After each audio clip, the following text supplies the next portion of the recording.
मेरे बच्चों और साथियों, आपका एक बार फिर स्वागत है। आज की क्लास में हम गद्य खंड का 7वां चैप्टर, जो कि हरिशंकर परसाई जी द्वारा लिखित है, निंदा रस, इसकी व्याख्या पढ़ेंगे। देखें, निंदा रस, निंदा अर्थात निंदा, बुराई करने में जो रस की उत्पत्ति होती है, अर्थात जो बुराई करने में जो मज़ा आता है, उसके बारे में इस चैप्टर में दर्शाया गया है। तो देखें जरा, कई महीने बाद आए थे।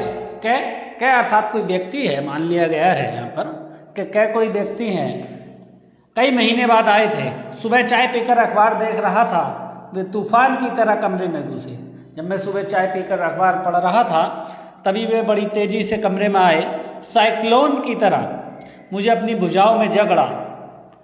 जैसे साइक्लोन होता है, साइक्लोन में एक तूफान होता है जिसमें आंधी तूफान आता है, तो उसी तरह वो कहते हैं साइक्लोन की तरह मुझे अपनी भुजाओं में जकड़ा। तो मुझे धृतराष्ट्र की भुजाओं में जकड़े भूम के पुतले की याद आ गई। तो उन्होंने, हरिशंकर परसाई कहते हैं कि जब जो कि मेरे मित्र हैं, वो जब आए तो उन्होंने मुझे गले से पकड़ा, तो मुझे ऐसे लगा कि जैसे धृतराष्ट्र ने अपनी भुजाओं से भीम के पुतले को पकड़ लिया हो। यह धृतराष्ट्र की ही जकड़ थी। अंधे धृतराष्ट्र ने टटोलते हुए कहा, कहाँ है भीम? आ बेटा, तुझे गले से लगा लूँ। जब भीम का पुतला उसकी पकड़ में आ गया तो उन्होंने प्राणघाती स्नेह मतलब प्राणों को घात करने वाली, आघात पहुँचाने वाली स्नेह मतलब प्रेम से उसे जकड़ कर चूर कर डाला था। मतलब यहाँ पर एक महाभारत का प्रसंग है। जब धृतराष्ट्र के पुत्र दुर्योधन की मृत्यु भीम के द्वारा कर दी जाती है, तो अपने पुत्र की मृत्यु से दुखी धृतराष्ट्र के मन में भीम से बदला लेने का इच्छा जागती है। तो वो भीम से गले लगाने की इच्छा जब जाहिर होती है, तो वो भीम से गले मिलने के लिए जाते हैं। लेकिन श्री कृष्ण उनके इस मन में क्या चल रहा है, इस बात को जान जाते हैं। तब वो जो है भीम को आगे न कर धृतराष्ट्र के आगे जो है लोहे का पुतला कर देते हैं। तो वही ये दिखाया गया है कि जो मेरे मित्र हैं, उन्होंने मुझे इस प्रकार से पकड़ा था जैसे धृतराष्ट्र ने पकड़कर उस लोहे के पुतले को चूर चूर कर दिया था। देखो, ये धृतराष्ट्र जो थे जन्मान थे, अर्थात जन्म से ही अंधे थे। ऐसे मौके पर हम अक्सर अपने पुतले को अंकवार में दे देते हैं। अंकवार अर्थात जब ऐसा कोई मौका आता है तो हम पुतले को अंकवार में दे देते हैं। अंकवार अर्थात गोदी में। हम अलग खड़े देखते रहते हैं, कैसे क्या मैं गले मिला, कैसे मैं से क्या जो व्यक्ति है मैं कैसे गले मिला, क्या मुझे उसने समेट कर कलेजे में लगा लिया, क्या मुझे उसने वाकई में मुझे गले से लगाया था? हरगिज नहीं, मतलब प्रेम से गले से नहीं लगाया था। वो कहते हैं हरगिज नहीं, मैंने अपना पुतला ही उसे दिया था। अर्थात जिस प्रकार से वो मुझसे मिल रहा था, जिस इच्छा से वो मुझसे मिल रहा था दिखावे की तरह, वैसे ही मैंने अपने आप को उसके आगे अग्रसर कर दिया था। पुतला इसलिए उसकी भुजाओं में सौंप दिया कि मुझे मालूम था मैं धृतराष्ट्र से मिल रहा हूँ। वो कह रहे हैं हरिशंकर परसाई कि मैंने इस प्रकार से अपने आप को सौंपा था जैसे कि वो पुतले से मिल रहा हो, और मुझे लग रहा था मैंने उसको क्योंकि मैं धृतराष्ट्र से मिल रहा हूँ। इनको क्यों लग रहा था, देखें अगली लाइनों में। पिछली रात को एक मित्र ने बताया कि क्या अपनी ससुराल से आया। पिछली रात जो था, इनके ही हरिशंकर परसाई के कोई मित्र थे, तो वो कहते हैं कि कै जो है अपनी ससुराल से आया, जो कि गे के साथ बैठकर शाम की 2-3 घंटे तुम्हारी निंदा करता रहा था। मतलब यहाँ पर कै ये व्यक्ति है जो इनके घर पर आया, कै खुद हरिशंकर परसाई हैं, और गे जो तीसरा व्यक्ति को उनके बारे में बुराई कर रहा था, कै, और घै जो कि इनको इस बारे में तीसरा व्यक्ति जो इनको बताता है। तो वो कहते हैं गले लगा तो मैंने शरीर, हाँ आगे दे, 2-3 घंटे तुम्हारी निंदा अर्थात बुराई करता रहा। इस सूचना के बाद जब आज सवेरे मेरे गले लगा तो मैंने शरीर में अपने मन को चुपचाप खिसका दिया। तो जब वो मेरी बुराई की थी उसने, तो मैंने भी, मुझको पता था, तो मैंने शरीर से अपने मन को चुपचाप खिसका दिया। तो मेरा जो मन था, जो प्रेम था, मैंने उसको अलग कर दिया। निस्नेह बिना प्रेम के कटीली देह और उसकी बाहों में छोड़ दी। मैंने अपनी कटीली देह जो है उसकी बाहों में छोड़ दी, अर्थात बिना प्रेम की जिससे मैं उससे गले से मिला, भावना के अगर कांटे होते तो उसे मालूम होता वह नागफनी के कलेजे से चिपटाए है। अगर भाव जो थे, मेरे भाव जो मेरे मन में चल रहे थे, वो कह रहे हैं अगर उसे भाव पता चल जाते या भाव के अगर कांटे होते, अगर महसूस किए जा सकता दूसरे व्यक्ति का भाव, तो उसको ऐसे लगता कि जैसे वो नागफनी को चिपकाए हुए हैं। नागफनी जो कि कैक्टस होता है जिसमें कांटे होते हैं। छल का धृतराष्ट्र जब आलिंगन करे तो पुतला ही आगे बढ़ाना चाहिए। वो कह रहे हैं छल व्यक्ति अगर तुम्हारे साथ गले मिले तो तुम्हें भी धृतराष्ट्र की तरह, जैसे धृतराष्ट्र को पुतला आगे बढ़ाया था, तुम्हें भी अपना पुतला आगे बढ़ा देना चाहिए। अर्थात उसे ज़्यादा प्रेम के साथ नहीं मिलना चाहिए, सिर्फ दिखावा करना चाहिए जैसे कि सामने वाला करता है। पर वह मेरा दोस्त अभिनय में पूरा है। वो कह रहे हैं वह मेरा दोस्त अभिनय में पूरा है। बड़ा ही अच्छी तरीके से उसने दिखावा किया था, अभिनय किया था। उसकी आंख आंसू भर नहीं आए, मतलब उसकी आंखों में वो इस प्रकार से मिला था जैसे उसकी आंखों में आंसू आ गए हों। बाकी मिलन के हर्षोल्लास के सब चिन्ह प्रकट हो गए और जितने भी हर्षोल्लास अर्थात जितनी भी खुशियां थी उसके चेहरे पर दिख रही थी और आंखों से आंसू टपक रहे थे। ऐसे लग रहा था जैसे मेरा कितना बड़ा मित्र है, अर्थात मेरा कितने अच्छा चाहने वाला है। पर गहरी आत्मीयता की जकड़ नैनों से छलकता वैसीम इसने और वह इसने सिक्त बाड़ी। तो वो कह रहे हैं कितनी आत्मीयता की उसकी जकड़ थी, नैनो उसकी आंखों से जो इसने छलक रहा था वो इसने सिक्त, इसने से सिक्त अर्थात प्रेम से सिक्त उसकी बाड़ी जो बाड़ी थी। आगे कहता है बोला अभी सुबह की गाड़ी से उतरा और एकदम तुमसे मिलने चला आया। अब वो कहता है जो कैब आया था इनके घर पर, तो वो कहता है कि अभी सुबह गाड़ी से उतरा हूँ और पहले तुमसे मिलने चला आया। जैसे आत्मा का एक खंड दूसरे खंड से मिलने को आतुर रहता है। वो कहता है कि ऐसे मैं तुम्हारे बिन रह नहीं पाया, पहली बार जब आया आते ही मैं सुबह गाड़ी से उतरा हूँ सीधा तुम्हारे पास ही चला आया, आते ही झूठ बोला कम वक्त ने। वो कहता है, वो कहते हैं हरिशंकर परसाई कि आते ही झूठ बोला कम वक्त ने, कल का आया है कि ये तो कल का आया है, मुझे पता है, यह मुझे मेरे मित्र ने बता दिया था। जो कि तीसरा मित्र था इनका, उसने इनको बता दिया था कि वो कल आया था, तो उन्हें पहले से मालूम था। तो इसलिए वो कह रहे हैं कि आते ही झूठ बोला कम वक्त ने। इस झूठ में कोई प्रयोजन शायद उसका ना, यहाँ पर उसका कोई प्रयोजन, कोई उद्देश्य ना रहा हो। कुछ लोग बड़े निर्दोष मिथ्यावादी होते हैं, वे आदतन प्रकृति के बसुबीद झूठ बोलते हैं। मतलब कुछ लोग बिना वजह से ही झूठ बोलते हैं, अर्थात उनकी आदत बन जाती है, उनके मुख से निप्रयास निप्रयोजन झूठ ही निकलता है। अर्थात बिना प्रयास, अगर प्रयास भी ना करें और बिना किसी उद्देश्य के उनके मुंह से जो है झूठ ही निकलता है। मेरे एक रिश्तेदार ऐसे हैं, वो कह रहे हैं मेरे ऐसे ही एक रिश्तेदार भी हैं, वे अगर बम्बई जा रहे हैं तो उनसे पूछे तो वह कहेंगे कलकत्ता जा रहे हैं। अगर उनसे अगर कोई पूछे कि कहाँ जा रहे हो, अगर वो बम्बई जा रहे हैं तो बताएंगे कलकत्ता का। ठीक बात उसके मुंह से निकल ही नहीं सकती। वो कह रहे हैं कि ठीक बात उनके मुंह से कभी नहीं निकल सकती, हमेशा झूठ बोलते हैं। कै भी बड़ा निर्दोष है, सहज स्वाभाविक मिथ्यावादी, और कै भी वैसा ही निर्दोष है, वो भी झूठ बोल रहा है। मैं बैठा, कब आए, कैसे हो वगैरह बात उसने कै की निंदा आरंभ कर दी। अब जब वो आया, कल जिससे कै बुराई कर रहा था वह व्यक्ति, इनकी हरिशंकर परसाई की, आज उसी व्यक्ति की बुराई जो है इनसे शुरू कर देता है। मनुष्य का जो भी कर्म जघन्य है वे सब गै पर आरोपित करके, अर्थात वो कह रहे हैं मनुष्य के द्वारा जितने भी जघन्य से जघन्य, बुरे से बुरे पाप किए गए हैं, वो सारे के सारे उसने गै जो था जिससे कल बुराई कर रहा था उसके आरोप मढ़कर ऐसे गाढ़े काले तारकोल में उसकी तस्वीर खींची। मतलब उसके बुराई से उसको पूरी तरीके से काला कर दिया, जैसे कि तारकोल, गाढ़ा तारकोल सड़क को पूरा काला कर देता है। और मैं ये सोचकर काँप उठा कि ऐसी काली तस्वीर मेरी गै के सामने इसने कल शाम खींची होगी। और मैं सोचकर ही काँप गया कि इसी प्रकार की तस्वीर कल इसने गै के सामने मेरी ही बनाई होगी, खींची होगी। सुबह की बातचीत में गै प्रमुख विषय था। सुबह की बातचीत जब हमारी दोनों की चल रही थी, जो कै व्यक्ति आया था उसका प्रमुख विषय गै ही था। फिर तो जिस परिषद की बात निकल आती, फिर आगे जैसे जैसे बात बढ़ती गई, जिस परिषद की भी आगे बात आती, उसी के 4-6 वाक्यों में धराशायी करके वह आगे बढ़े, उसके ही बारे में बुराई करता 4-6 शब्दों वाक्यों में और आगे बढ़ जाता।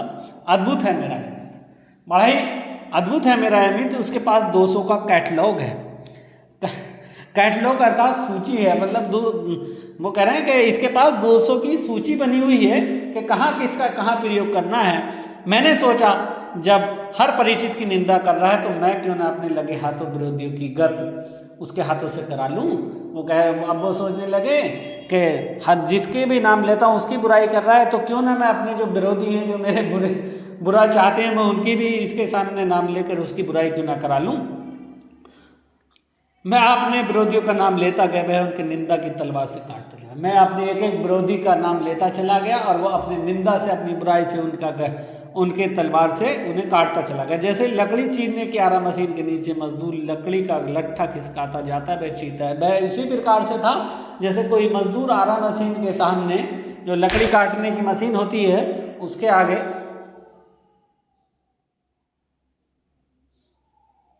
देखें, वो इसी प्रकार से था। देखें, नाम लेता गया, उसने निंदा की तलवार से काटता है। वह इसी प्रकार से था जैसे कोई मजदूर आरा मशीन के आगे बड़े से बड़ा लट्ठा रख देता है और वो उसे काटता हुआ चला जाता है। वह चीरता जाता था, वैसे ही मैंने विरोधियों का नाम एक एक करके खिसकाया और उन्हें काटता चला गया। मतलब मैंने अपने एक एक विरोधी का उसके आगे नाम लिया और वह उनकी बुराई करता चला गया। कैसा आनंद था, मुझे बहुत आनंद आ रहा था। दुश्मनों को रणक्षेत्र में एक एक करके कटकर गिरते हुए देखकर योद्धा को ऐसे ही सुख होता है। जिस प्रकार से किसी योद्धा को, जो युद्ध में लड़ने वाला होता है और उसके विरोधियों को, वो अपने विरोधियों का गला कटते हुए देखता है तो खुश होता है, उसी प्रकार से इस निंदा के क्षेत्र में जो वो बुराई कर रहा था, निंदा, और मुझे आनंद आ रहा था। अपने विरोधियों को गिरते हुए देखकर मुझे बड़ा आनंद आ रहा था, उनकी बुराई सुनकर। मतलब मेरे मन में गत रात्रि के उस निंदक के प्रति मैल नहीं रहा। मतलब सुबह में आया था, रात्रि होते होते मेरे मन में उसके प्रति कोई भी मैल नहीं रहा। दोनों एक हो गए। भेद तो रात्रि के अंधकार में मिटता है। वो कह रहे हैं जो बुराइयाँ थी वो तो रात्रि के अंधकार में मिटती हैं, दिन के उजाले में भेद स्पष्ट हो जाते हैं। अर्थात जो बुराइयाँ होती हैं वो सब दिन के रोशनी में दिख जाती। निंदा का ऐसा ही भाव नाशक अंधेरा होता है। वो कह रहे हैं निंदा का भी ऐसा ही भाषक अंधेरा होता है। 3-4 घंटे बाद जब वह विदा हुआ तो हम लोगों के मन में बड़ी शांति और तुष्टि अर्थात संतुष्टि थी। जब वो 3-4 घंटे बाद वहाँ से गया तो बड़ी ही संतुष्टि थी। निंदा की ऐसी ही महिमा 2-4 निंदकों को एक जगह बैठकर निंदा में निमग्न देखी। वो कह रहे हैं निंदा की ऐसी महिमा है कि निंदा करने वाले 2-4 लोगों को एक जगह बैठकर देखिए तो जरा, 2-4 ईश्वर भक्तों की जो रामधुन लगा रहे हैं और जो कि ईश्वर के भक्त होते हैं, उनसे भी ज़्यादा इनमें जो है निंदकों में एकाग्रता, परस्पर आत्मीयता, निमग्नता भक्तों से भी दुर्लभ होती है। मतलब इतने मन से ये निंदा करते हैं कि कोई भक्त भी अपने ईश्वर की जो है आराधना नहीं कर सकता। इसलिए संतों ने निंदकों को आंगन कुटी छवाए पास रखने की सलाह दी है। इसलिए जितने भी कवि हैं, संत हैं, उन्होंने कहा है कि निंदकों को आंगन कुटी छवाए अर्थात अपने आंगन की कुटिया की छवि के समान उसे रखना चाहिए। अर्थात अपने आसपास जो है उन्हें, हमें निंदकों को, बुराई करने वालों को अपने आसपास रखना चाहिए। क्यों रखना चाहिए? क्योंकि वह हमारी निंदा करेंगे और हमारी जो कमियां हैं वो हमारे सामने उजागर करेंगे और उससे जो है हमारी कमियां, हम अपनी कमियों को दूर कर सकते हैं और एक अच्छे इंसान बन सकते हैं। कुछ मशीनरी निंदक मैंने देखे, वो कह रहे हैं जो मशीनरी की तरह होते हैं, कुछ ऐसे भी निंदक मैंने देखे, उनका किसी से बैर नहीं, द्वेष नहीं, ना तो उनका किसी से बैर है, ना ये कोई दुश्मनी है, ना ही वो किसी का बुरा चाहते हैं, वे किसी का बुरा नहीं सोचते। पर 24 घंटे में निंदा कर में बहुत पवित्र भाव से लग रहे थे, लेकिन उनका 24 घंटे यही काम होता है, सिर्फ निंदा बुराई करना। उनकी नितांत निर्लिप्तता, निष्पक्षता इसी से मालूम होती है कि वे प्रसंग आने पर अपने आप की पकड़ी भी उसी आनंद से उछालते हैं। वो कह रहे हैं ये इस प्रकार के निंदक होते हैं कि जब मौका लगता है तो अपनी पकड़ी भी उछाल देते हैं, जिस आनंद से वे अन्य लोग दुश्मन की निंदा, इनके लिए टॉनिक होती है, अर्थात टॉनिक का काम जो है इनके लिए निंदा करती है। ट्रेड यूनियन इस जमाने में निंदकों के संग बन गए। ट्रेड यूनियन मतलब जहाँ पर मजदूरों के हितों की रक्षा करने के लिए बनाया गया एक संघ है। तो कह रहे हैं इस जमाने में निंदकों के संघ बन गए।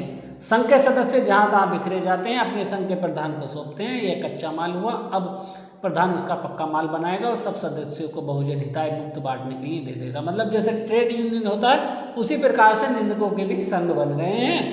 और वे पूरी खबर छानबीन कर लेकर आते हैं, अपने प्रधान को देते हैं। जिस प्रकार से कच्चा माल दिया जाता है मशीनरी में और उसको पक्का माल बनाकर जो है बांट दिया जाता है, उसी प्रकार से जो है ये संघ जो है निंदकों के, ये अपनी बहुजन हिताय अर्थात समाज के हित में मुफ्त बांटने के लिए जो है वे निंदक फैल जाते हैं। यह फुर्सत का काम है, इसलिए जिनके पास कुछ और करने के लिए नहीं होता वे इसे बड़ी खूबी से करते हैं। वो कह रहे हैं ये निंदा करना भी एक फुर्सत का काम है, जिसके पास कोई काम नहीं होता वही इसको कर सकते हैं। एक दिन हमसे एक ऐसे ही संघ के अध्यक्ष ने कहा, मतलब निंदकों का जो संघ है ऐसे ही एक संघ के अध्यक्ष ने कहा, यार आजकल लोग तुम्हारे बारे में बहुत बुरा कहते हैं। वो कहने लगे कि तुम्हारे बारे में आजकल लोग बहुत बुरा कहते हैं। हमने कहा आपके बारे में मुझसे कोई भी बुरा नहीं कहता। हमने कहा आपके बारे में तो हमसे कोई नहीं कहता, लोग जानते हैं आपके कानों के घुरे में इस तरह का कच्चा मजे से डाला जाता है।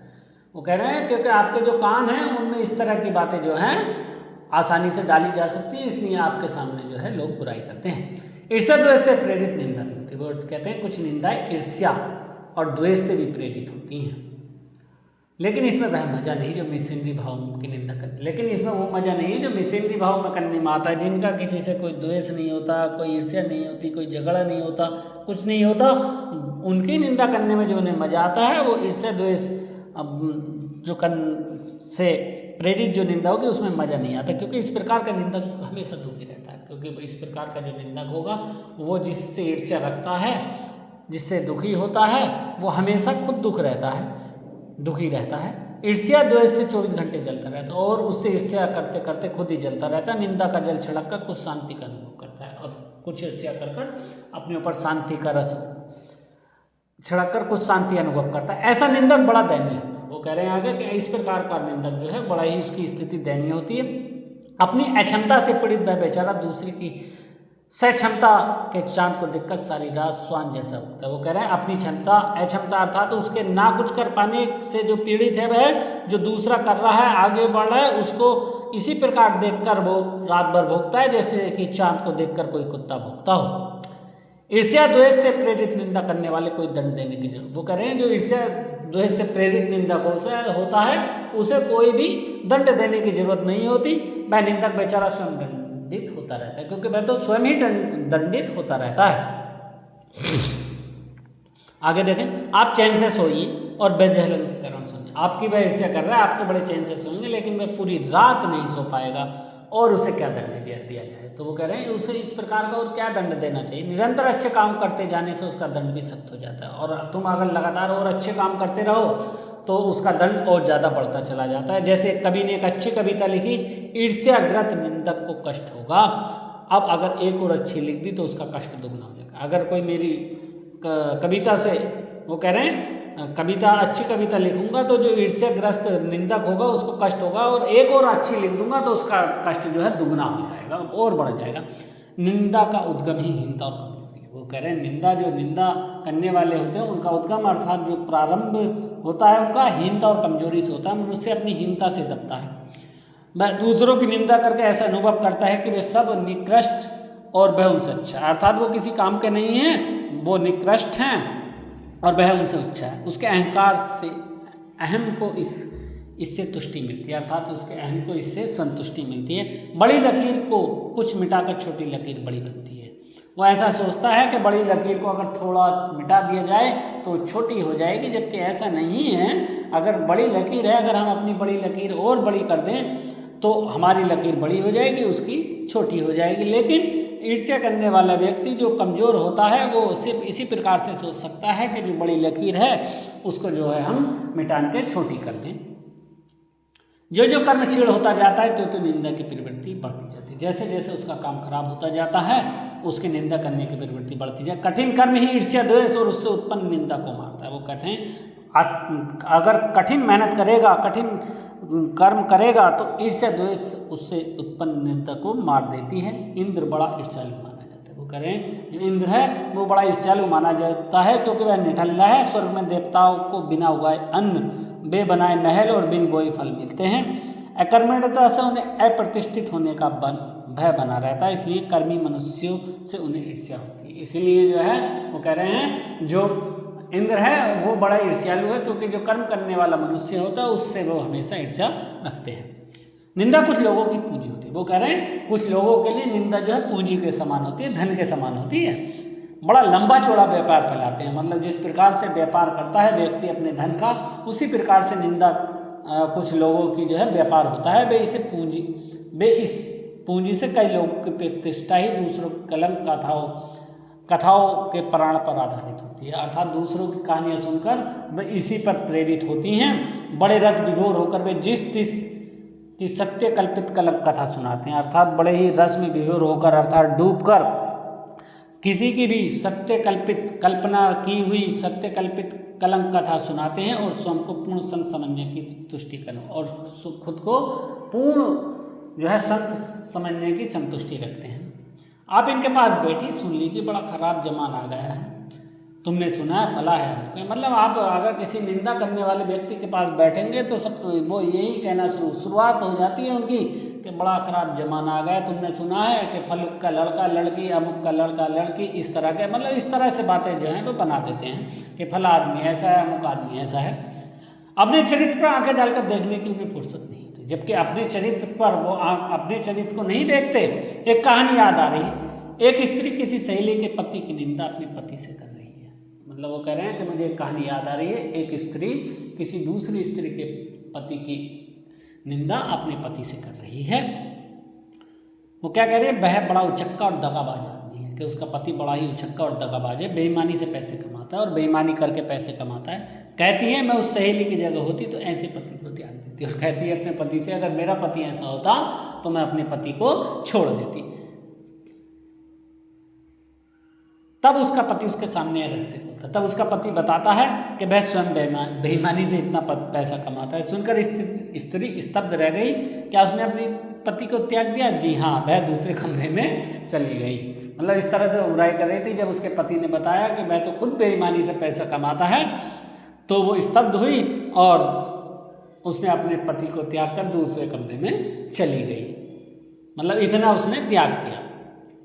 कभी कभी ऐसा भी होता है, हम में जो करने की क्षमता नहीं वह यदि कोई और करता है तो हमारे पिलपिले अहंकार को धक्का लगता है। वो कह रहे हैं जिस कार्य को करने का हम सोचते हैं और हमारे अंदर वो क्षमता नहीं होती और दूसरा व्यक्ति उस कार्य को करता है तो हमारे अंदर जो अहंकार है उसको धक्का लगता है, उसमें हीनता और ग्लानि होती है कि हम नहीं कर पाए, इसने ये कर दिया। तब हम उसकी निंदा करके उससे अपने को अच्छा समझकर संतुष्ट करते हैं। तब हम ऐसे व्यक्ति की जो दूसरा ने वो कार्य किया उसकी निंदा करके अपने आप को संतुष्ट करते हैं। उस मित्र की मुलाकात के करीब 10-12 घंटे बाद अब सब मन में आ रहा है। वो कह रहे हैं कि जो मित्र आया था मेरा उसके मिलने के 10-12 घंटे बाद मेरे सब मन में आ रहा है, अब कुछ तटस्थ हो गया हूँ, अर्थात अब एकांत हो गया हूँ। सुबह जब उसके साथ बैठा था तब मैं स्वयं निंदा के काले सागर में डूबता था। जब मैं उसके साथ बैठा था तो मुझे भी, क्योंकि मैंने भी अपने मित्र जो मेरे विरोधी थे उनके नाम ले लेकर जो था उससे निंदा करवा रहा था, तो वो कह रहे हैं कि मैं भी निंदा के काले सागर में डूबता हुआ चला गया था। कल्लोल कर रहा था, अर्थात कल्लोल अर्थात आनंदित हो रहा था, मजे ले रहा था। बड़ा रस है ना निंदा में। सूरदास ने इसीलिए कहा है निंदा शब्द रसाल कहा है, इसलिए निंदा को शब्द रसाल कहा है। ठीक है, तो ये चैप्टर हमारा ख़त्म हो गया। इसके बाद हमारा सिर्फ एक चैप्टर बचता है। अच्छा, गद्यांश की बात करें तो गद्यांश देखें निकाल सकते हैं आप। उपयुक्त गद्यांश के लेखक एवं पाठ का नाम लिखिए। पहले जो है आप जो है गद्यांश पढ़ेंगे, उसके बाद इसके क्वेश्चन आंसर करेंगे। तो गद्यांश के लेखक का नाम हरिशंकर परसाई और पाठ का नाम निंदा रस। ईर्ष्या द्वेष की भावनाओं से युक्त मित्र को कैसे गले मिलना चाहिए? तो कह रहे हैं ईर्ष्या द्वेष जो हमसे ईर्ष्या करता है तो हमें उस मित्र से इस प्रकार से मिलना चाहिए जैसे कि धृतराष्ट्र से मतलब हमको एक पुतले के समान जो है मिलना चाहिए। प्रस्तुत गद्यांश में किस भाव को व्यक्त किया गया है? तो भाव क्या है? इसमें निंदा भाव है। लेखक ने किस पर व्यंग किया है? तो लेखक ने किस पर व्यंग किया देख लेते हैं। ऐसे मौके पर हम अक्सर अपने पुतले को अंकबार दे देते हैं। जब हम खड़े होकर देखते हैं तो कैसे क्या गले मिला और समेट कर गले में हरगिज नहीं, मैंने अपना पुतला ही उसे दिया, पुतला इसलिए उसकी भुजाओं में सौंप दिया। निंदा करता रहा। इस सूचना के बाद हमें सवेरे गले लगा तो मैं चुपचाप खिसका दिया। निसंदेह कटेली भावना के सागर में कांटे होते हैं तो उसे मालूम होता। नागफनी के कलेजे से चिपटाए छल का दृष्टास जब आलिंगन करे तो पुतले को आगे बढ़ाना चाहिए। तो कह रहे हैं कि लेखक ने जो है व्यंग किस पे कर रहा है कि जो हमारा मित्र है जो हमसे बुराई करता है उसके ऊपर जो है एक तरह से निंदा के ऊपर जो है पूरी तरीके से यहाँ पर व्यंग किया गया है।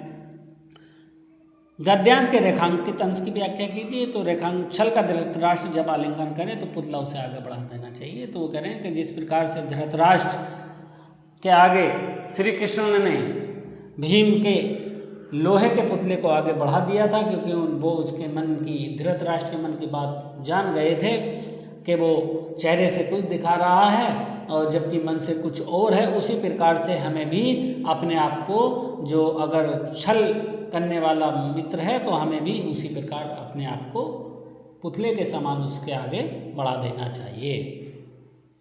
तो इसी प्रकार से हम जो है ये सारे कर सकते हैं। ठीक है, तो आप सबसे अनुरोध है आप हमारे चैनल को जो है सब्सक्राइब और लाइक कर दें। धन्यवाद।